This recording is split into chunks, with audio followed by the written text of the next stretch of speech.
நேத்து நைட்டு நீங்க நிம்மதியா தூங்கியிருப்பீங்க. நானும் ரொம்ப நிம்மதியா தூங்குனேன். ஆனா, இதே தமிழ்நாட்டுல நம்ம கூட வாழக்கூடிய மக்கள், ஒரு குறிப்பிட்ட இன மக்கள் நேத்து நைட்டு நிம்மதியா தூங்கல. 4 நெறி அப்படின்ற ஒரு பகுதியில, பட்டியல் சமுதாயம் பெரும்பான்மையா வாழக்கூடிய இடத்துக்குள்ள, போதையில சில சாதி வெறி பிடித்த நாய்கள் என்ன பண்ணியிருக்கானுங்க, கண்டந்துண்டமா கண்ணுக்கு தெரியிறவங்க எல்லாரையும் வெட்டியிருக்கானுங்க. அதுல 4, 5, 6, 7, 8ன்னு சொல்லி பாதிக்கப்பட்ட நபர்களோட எண்ணிக்கை அதிகரிச்சிருக்கு.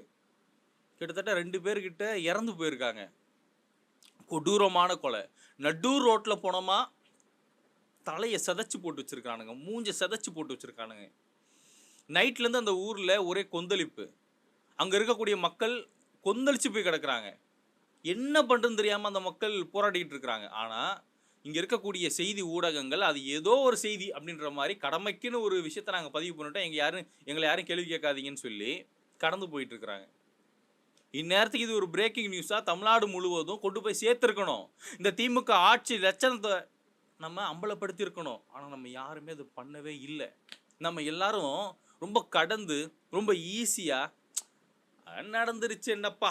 அப்படின்னு நம்மலாம் போயிட்டுருக்கோம். இதுல இந்த திமுக கைக்கூலிகள்லாம் என்ன பண்றானுங்க, சமூக வலைதளத்துல, அ தனிநபர் செய்த செயலுக்கு எப்படி நீங்க வந்து அரசாங்கத்த குறை சொல்ல முடியும்? எவனோ ஒருத்தன் கஞ்சால வந்து ஏதோ தப்பு பண்ணிட்டான். இதுக்கு அரசாங்கம் எப்படி பொறுப்பேத்துக்க முடியும்னு கேட்குறாங்க.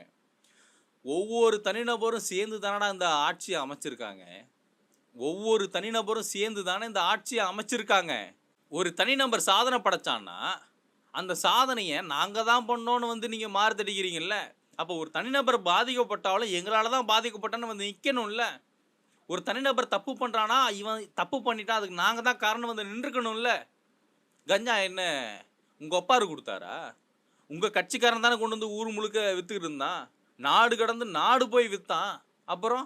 இப்ப நீங்க தான் பொறுப்பேத்துக்கணும். இதுல பொறுப்பு இல்லாத நம்ம மாசு என்ன சொல்லுவாரு? 0% தான் கல்டிவேஷன். தமிழ்நாட்டுல கஞ்சா போதையே இல்லம்பாரு.